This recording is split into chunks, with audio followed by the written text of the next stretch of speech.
नमस्कार, मैं हूं नीलू। तो देखिए, लगातार परमाणु समझौते को लेकर बातचीत हो रही है, लेकिन इसी बीच ईरान ने एक बड़ा निर्णय लिया है मिसाइलों को लेकर। और ये फैसला क्या है और किस तरह से ये इजराइल और अमेरिका के लिए चुनौती बन सकता है, बातचीत आज इसी पर होगी। बातचीत करने के लिए मयंक मेरे साथ हैं। मयंक, एक बड़ा फैसला अली खamenei साहब की तरफ से कि जो मिसाइल है, उसकी जो रेंज है, उसका जो एक रेंज है, उसकी बाध्यता खत्म करने की बात सामने आ रही है। क्या है पूरी खबर, जरा हमारे दर्शकों को देखिए, ये बताइए। बहुत बड़ी खबर आई है अली खामेनी साहब की तरफ से, ईरान की तरफ से। उन्होंने ये बड़ा फैसला लिया है कि ईरान की मिसाइल्स की जो रेंज थी, उनकी अब लिमिट्स को बढ़ा दिया जाएगा। यानी उस पर अब कोई किसी तरह की सीमा नहीं होगी। देखिए, ईरान के परमाणु कार्यक्रम को लेकर और ईरान के मिसाइल प्रोग्राम को लेकर, इन दोनों को लेकर अली खामेनी साहब की तरफ से कुछ नियम बनाए गए थे, जिसमें कि जैसा कि पहला एक नियम था कि ईरान जो है वो कभी परमाणु हथियार नहीं बनाएगा। इस तरह का उनकी तरफ से एक प्रकार का फतवा था या उनके नियम थे। वैसे ही उन्होंने ईरान की मिसाइल्स को लेकर भी बताया जाता है कि ये दिशा निर्देश दे रखे थे कि ईरान जो है वो बहुत लंबी दूरी की मिसाइल नहीं बनाएगा और उसकी रेंज करीब 2200 किलोमीटर तक ही रेंज की मिसाइल ईरान बनाएगा। इसी वजह से आप देखिए कि ईरान की जो ज़्यादातर मिसाइल्स हैं, चाहे आप गदर की बात करें, सेजिल की बात करें, खुर्रमशहर 3 की बात करें, इनकी रेंज सबकी 2000 से 2200 किलोमीटर के आसपास की थी।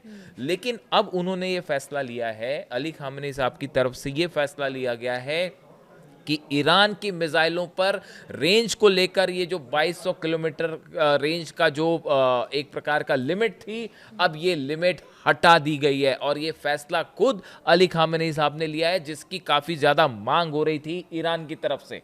अब देखिए, इसके क्या मायने, इसका क्या मतलब निकाला जाए। देखिए, ये हाल ही में जैसे खबर आई कि ईरान ने जो है वो ICBM inter continental ballistic missile का टेस्ट किया है, जिसकी रेंज जो है वो 12,000 किलोमीटर तक की बताई जा रही है। और इसी लिहाज से ये फैसला एक प्रकार से इसलिए अहम हो जाता है क्योंकि अमेरिका बार बार ये कोशिश कर रहा है कि किसी तरह से ईरान के मिसाइल कार्यक्रम को रोक दिया जाए। और इस सूरत हाल में अब ये बार बार मांग हो रही थी ईरान के अंदर से ही कि ईरान की मिसाइल्स जो हैं उनको तेजी से बनाया जाए, लंबी रेंज की मिसाइल, ताकि अगर आप फिर से किसी तरह का हमला होता है तो उस सूरत में अमेरिका या किसी यूरोपीय देश की तरफ से अगर हमला होता है, खासकर स्नैपबैक सैंक्शंस के बाद न्यूक्लियर प्रोग्राम को लेकर, तो ईरान उसका जवाब दे सके। और देखिए, ईरान में जो वहाँ का एक प्रकार का जो प्रोसीजर फॉलो होता है कि फाइनल फैसला अली खामेनी साहब ही लेते हैं। जो सिक्योरिटी काउंसिल है वो फैसले लेती है और अली खामेनी साहब की उस पर मुहर लगती है। बिना उनकी इजाज़त के किसी तरह का कोई फैसला नहीं होता, चाहे वो मिलिट्री से जुड़ा हो, चाहे वो हथियारों से जुड़ा हो, चाहे वो पॉलिटिकल फैसला हो। तो अब उनकी तरफ से ये लिमिट हटाना, ये माना जा रहा है कि ये ईरान के long range ballistic missile programme को उन्होंने एक फ्री हैंड दे दिया है। नहीं तो इसी वक्त क्यों फैसला लिया गया? सवाल ये उठता है कि बहुत पहले से इस बात की डिमांड की जा रही थी, ईरान के अंदर से ही बात हो रही थी, लेकिन इस वक्त क्यों फैसला लिया गया? इसका ये है बड़ा वाजिब सवाल है कि इस समय इसका फैसला क्यों लिया गया। इसका बिल्कुल पिन पॉइंटेड आपको जवाब देते हैं। तेहरान के जो सिक्योरिटी काउंसिल है, इसके जो चीफ हैं अली लारिजानी साहब, इनकी तरफ से ये बयान आए थे। इन्होंने इस बात को कंफर्म किया था कि अमेरिका की तरफ से ये प्रस्ताव दिया गया है ईरान को कि आप सिर्फ 500 किलोमीटर रेंज की मिसाइल रख सकते हैं। आप सिर्फ, हम आपके ऊपर से बैन हटाएंगे। ये जो न्यूक्लियर डील हो रही थी, न्यूक्लियर टॉक्स जो ईरान अमेरिका की हो रही थी, इसके साथ ही ये भी बात थी साथ में कि आप अपनी मिसाइल रेंज को सिर्फ 500 किलोमीटर तक सीमित कर दीजिए। इस बारे में देखिए, Tehran security chief Ali Larijani confirm last month that Washington had floated the idea to limit Iran's missile range. No honourable person would accept such a condition, Larijani said, revealing that Iran reject the idea. देखिए, उन्होंने ये कहा कि America का ये कहना कि आप सिर्फ 500 किलोमीटर तक की मिसाइल रखिए, ये ईरान का अपमान है और कोई भी स्वतंत्र देश इस तरह की कोई लिमिट को स्वीकार नहीं करेगा। ये बात पिछले महीने, कुछ ही दिन पहले जो है, अमेरिका की तरफ से ये बात रखी गई, जिसके बाद तेहरान में ये बात मांग होने लगी। सिक्योरिटी काउंसिल ने खुद ये मांग की कि आप जो है अली लारिजानी साहब की स्टेटमेंट के बाद अली खामेनी साहब से कि ये लिमिट हटनी चाहिए, जिसके बाद वो सहमत हुए हैं और उन्होंने ये लिमिट को हटाने का फैसला किया है। अब देखिए ये Ahmad Ardestani member of parliament है, नेशनल सिक्योरिटी कमेटी के भी सदस्य हैं।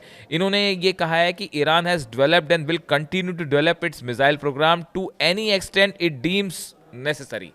जहां तक भी ज़रूरत होगी ईरान उस रेंज की मिसाइल बनाएगा, अपने मिसाइल प्रोग्राम को चालू रखेगा, आगे जारी रखेगा और इस पे किसी तरह की रोक अब बर्दाश्त नहीं होगी। तो देखिए ये जो डेवलपमेंट है ये इस लिहाज से बेहद अहम है क्योंकि ईरान की न्यूक्लियर टॉक्स अमेरिका के साथ फेल हो चुकी हैं। यूरोप ने स्नैपबैक सैंक्शंस लगा दिए हैं और गजा के बाद ऐसा माना जा रहा है कि ईरान का न्यूक्लियर प्रोग्राम अमेरिका और इजराइल के लिए नंबर 1 एजेंडे पे होगा। जैसे ही गजा में हालात थोड़े बेहतर होते हैं या गजा से फोकस हटता है, उसके बाद अगला नंबर ईरान के न्यूक्लियर प्रोग्राम का होगा और Iran is gearing for a big war. अगर फिर से हमले की संभावना बनती है, देखिए डील हो नहीं सकती, न्यूक्लियर एनरिचमेंट रुकेगा नहीं, मिसाइल प्रोग्राम रुकेगा नहीं, इन सूरत हाल में एक बार फिर से मामला जंग की तरफ बढ़ सकता है। इसीलिए ईरान ने जो वॉर अपनी तैयारी कर रखी है, इस लिमिट को हटाना ये बता रहा है, ये इंडिकेशन जा रहा है कि ईरान के सुप्रीम लीडर की तरफ से भी अब फ्री हैंड है IRGC को, वहाँ की सिक्योरिटी काउंसिल को, कि जहां तक आपको जरूरत पड़े मिसाइल्स। अच्छा, ईरान पे देखिए पहले परमाणु समझौते को लेकर दबाव बनाया गया, फिर अब मिसाइल की रेंज को लेकर जिस तरह से ट्रंप ने कहा कि नहीं 500 से ज़्यादा आप अपनी रेंज को नहीं रख सकते हैं। क्या लगातार दबाव बनाना ईरान पर इस बात के संकेत हैं कि उनको लगता है कि अगर मिडिल ईस्ट में सबसे पावरफुल ईरान है और उस पर मतलब एक तरह से कहिए कि नकेल कसने की कोशिश है, इसीलिए तमाम तरह की पाबंदियां गाहे बगाए लगाई जाती रहती हैं? बिल्कुल ठीक है, बिल्कुल ठीक है। ये इसी का नतीजा ये है कि कल ईरान की करीब 30 से ज़्यादा कंपनीज जो हैं और कई पर्सनालिटीज़ हैं, उनके ऊपर फिर से अमेरिका ने बैन लगाया है, जिसमें कुछ भारतीय कंपनीज भी शामिल हैं, कुछ भारतीय लोग पर्सनालिटीज़ भी शामिल हैं जो ईरान के साथ तेल का व्यापार कर रहे हैं। तो देखिए कुल मिला के ये स्थिति वैसी ही है जैसे रूस के ऑयल को अमेरिका रोकना चाहता है व्यापार को, वैसे ही मिडिल ईस्ट में ईरान के ऑयल व्यापार को रोकना चाहता है। ईरान का जो मिसाइल प्रोग्राम है वो उसको अपने एक थ्रेट की तरह देखता है। अभी हाल ही में नेतन्याहू का बयान आया कि ईरान जो है 8,000 किलोमीटर रेंज की ICBM बना रहा है और अगर 3,000 किलोमीटर और बढ़ जाता है तो वो ट्रंप के घर पे जो है वहाँ तक उसकी रेंज हो जाएगी, न्यूयॉर्क, वॉशिंगटन सब रेंज में हो जाएंगे। हमेशा से अमेरिका जो है, काफ़ी लंबे वक्त से अमेरिका और इजराइल एक इस परसेप्शन में है कि ईरान एक मजबूत ईरान उनके लिए खतरा है, इस तरह का एक परसेप्शन है।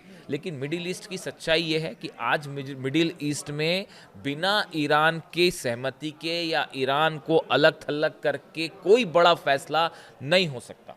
भले आप गजा डील की बात कर लें, भले आप यमन में पीस की बात कर लें, सीरिया में कर लें, लेबनान में कर लें, इस पूरे इलाके में ईरान की बिना सहमति के ना कोई फैसला हो सकता है। और इसके साथ ही जो रेड सी है वहाँ पे अगर आपको ट्रेड करना है, व्यापार करना है, उसमें भी ईरान का बड़ा अहम रोल होगा।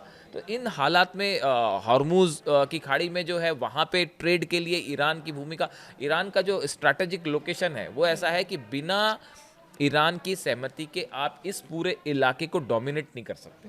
तो अब दो ही तरीके हैं, ईरान झुकने को राजी है नहीं, किसी के आगे नहीं झुकेगा, और या फिर वॉर में आप उसको हरा नहीं पाए, वॉर में आप ईरान को हरा नहीं पाए, तो अब स्थिति ये है कि आप उस पर सैंक्शंस लगाइए, वो उस पर भी झुकने को राजी नहीं है।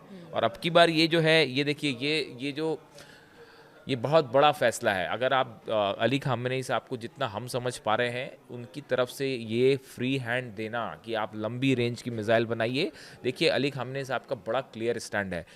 ईरान कभी कोई ऐसा काम नहीं करेगा जो अगेंस्ट ह्यूमैनिटी जाए, मानवता के खिलाफ जाए, या जिससे मास लेवल, इसीलिए वो न्यूक्लियर बॉम्ब बनाने के लिए भी मना करते हैं कि ये एक ऐसे हथियार हैं जिससे बड़े पैमाने पर लोगों की मौतें होती हैं और इट गोज अगेंस्ट ह्यूमैनिटी, इसीलिए वो उसकी इजाज़त नहीं देते। मॉरल ग्राउंड पे ईरान अपने को बड़ा हाई रखता है, खासकर अली खामेनी साहब।